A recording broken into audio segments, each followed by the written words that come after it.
charge of. The 35 plus the 25 itinerant fee that you're talking about. You have a rough idea of what percentage of folks are coming in right now? Yeah, I do. We have about 800, now percentage-wise, I can tell you, we have about 850 people that are coming, businesses from out of town right now. Okay. 860, yeah. Do you have a sense of how many folks have local licenses? I think this is kind of what I know. I think we've got about maybe 3,000 to 4,000, maybe 3,500 local business licenses. I think is what I remember off the top of my head, Commissioner. But I can let you know. I can follow that and make sure that's right. That's my remembering.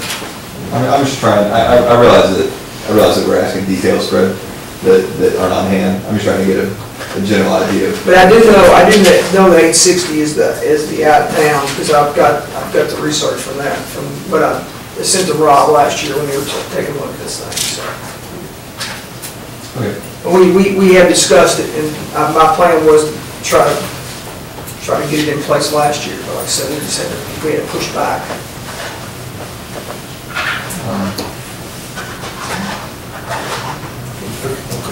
Commissioner Bay, just the other one I would add, would be number 5, the lateral hiring. It's hard to look at less than 60. Thank you very much. And then somebody did say number 26, right? It's the mandatory. Commissioner Robinson. Yeah. Okay. This one. Oh, and FYI, I earlier today provided Ramona with some examples of existing ordinances. Did everybody get those packets? Okay. So it's just for y'all's information. What that is, that's a breakdown on the regular rental property inspections and the ordinance and materials from Lafayette, from West Lafayette, Indiana. I also provided some material from the paperwork we sent in our office regarding potential public garden ordinances. I provided an example of the Mayor's Alliance for Green Schools, which, I mean, to be perfectly blunt, it's just a kind of toothless endorsement of something, but it's, I mean, something to some people. Oh, and there was one other, what else did I include? Did I include mothball stuff? Oh, no, I included an example of Lexington and Louisville's poultry ordinances.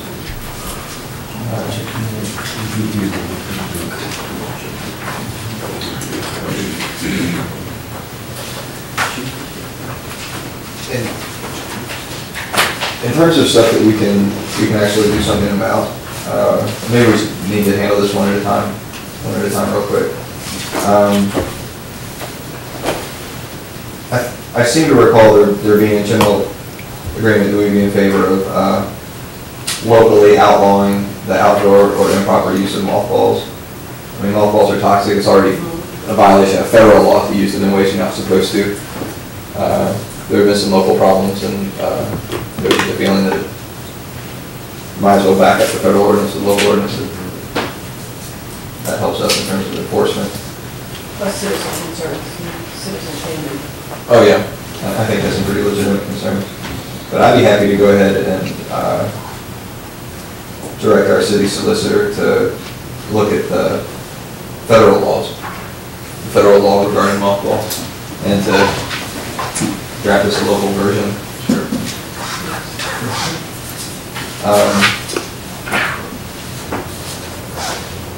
I would also, be happy to go ahead. It doesn't mean much to me personally, but I'd be happy to go ahead and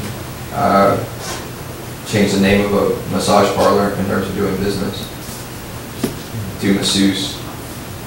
Yes. I'm open to suggestions. Massage therapist. Licensed massage therapist. I agree with that as well. I agree, the massage parlor does have a connotation.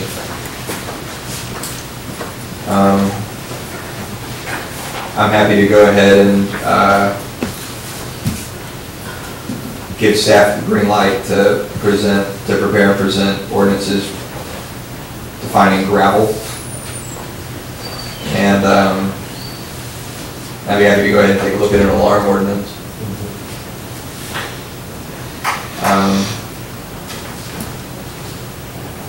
I'm also happy to go ahead and, well, okay, so this one gets a little heavy, but in terms of making the city obey its own zoning laws, is that this is a question for the city solicitor, but assuming it's still the will of the commission to hold city government liable for zoning, liable for compliance. Would that be a systemic, complicated ordinance change, or is that a relatively, is that a sentence or two? You could do it in a relatively brief ordinance change, but before you do that, I would recommend that you look and see what kind of impacts or unintended impacts might occur. Sure. Once you do that, because then all of a sudden, perhaps you've got city parks that have to comply with ordinances that are designed to apply to just residences. I think the more complicated would be the analysis prior to actually drafting the language of the ordinance and passing it. I think the pre-analysis would be more complicated. I don't feel a need to rush that or anything, but in the interest of setting some kind of time frame, do you think that analysis is something we could hear by April? We can add it to the list of our inspections, so I'll do that part. I mean, if you think April is difficult that's or fine. unreasonable, okay, that's kind of arbitrary, that just strikes me as enough time. If you're wanting, planning a building to do an inspection for zoning codes, basically, compliance for all city-owned property, we can do that by April, yes, that's not a problem. But do keep in mind that the KRS, Technical Revised Statutes, specifically has statutory language on this, and it states they're exempt. All government. It states that we're exempt, but in terms of the way local law relates to state law, we can Be more restricted. we can be more restricted. We can't be less restricted. We can be more restricted. Certain aspects. But I can do that. For what it's worth for the rest of the commission, I'm really glad that we're directing staff to actually inspect our own buildings. I think that's the right thing to do. The rules say that we don't have to follow the rules, and I'm glad that we're choosing right now to follow the rules. But my sense is that it'd be better for us to actually codify that, to require that future commissions also have to follow the rules.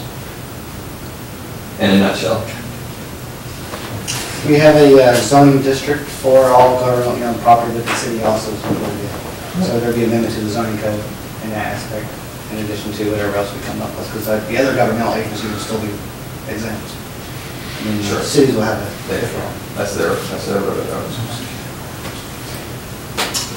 I am concerned because for all of history, we've gotten to where we are right now. And because of that, we have exempted ourselves and grandfathered ourselves to where we are now. So,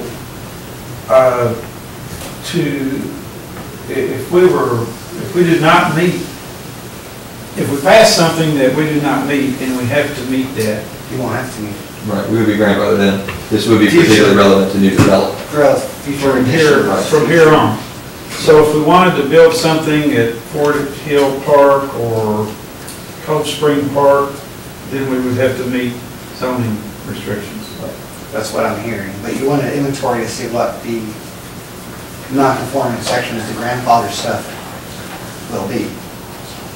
That's all I'm looking Those at. are really kind of two separate, in a weird kind of way, those are really kind of two separate issues. And I think that by seeing what we're in violation of now can give us a good idea of what to expect if we passed it, what we would be in violation of in future. It gives us a good, at least a starting point there, for the basis for the legislation. I mean, take like the public safety building, for example. I mean, no private entity would have been allowed to build that structure downtown or in South Frankfort without having an adequate plan for parking in place before the thing was built. That was a rule that we didn't have to comply with. And so the public safety building gets built, we end up tearing down actual working business. We ended up purchasing and tearing down existing businesses to build a parking lot. But that whole thing was obviously boondoggle, but it would have been illegal for anybody else to even do it. If we were to, pass a law requiring us to obey the same zoning code as everybody else, that wouldn't require the city to do anything with the public safety building or the parking lot. It just means that we wouldn't ever be allowed to do that again, essentially. What's that? Oh. Y'all finish. Okay, thank you, everybody. Now, in the essence of time, I know I have to leave, I'm just telling you. At 8 o'clock, I'm checking out. Because I had to go, period.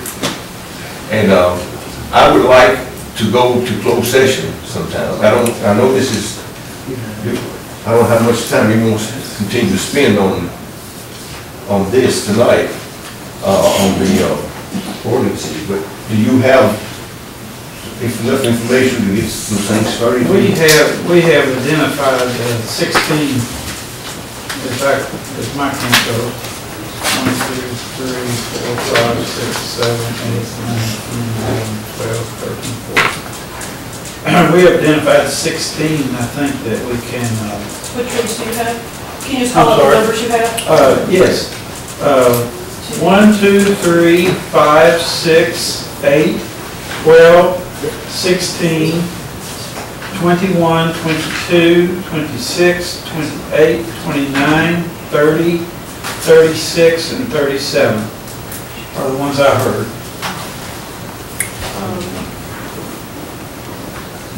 I believe Commissioner Wilder also said 31, 32, which would be... All of for what? Thank you. All of for what that's worth. I'd say that's actually in our hands, just to review the material. That's homework for us. The rest of this we can pass on to staff. But. And we had discussion of 35. Yeah. You have something else? Can we add 33 to that? Ease restrictions on mixed use in residential neighborhoods. Thank you for bringing that up. That and 15 are essentially the same. But that's as far as I'm concerned, that's a massive priority. But that requires more discussion. As we accomplish some of these, we can add others. Right. But Right. what we sort of need is homework. Right. If we end up with 39, We can't. I'm good with that right now. I know we just gave you a lot, but I think some of these are pretty simple. That's good. Okay, then we move on now. I think we're down to, I'm going to a closed session, are we not? Yes, sir. Okay, could I get a motion from someone? Commissioner Day, you good at this? Oh, sorry. I move that we go into closed session for KRS 61A 10 sub 1 sub B to discuss. I agree. Second? Okay, the call roll. Mr. Wilder? Yes. Mr. Hadden? Yes. Mr. Turner? Yes. Mr. May? Yes. Mayor Graham? Yes. We do closed session. Thank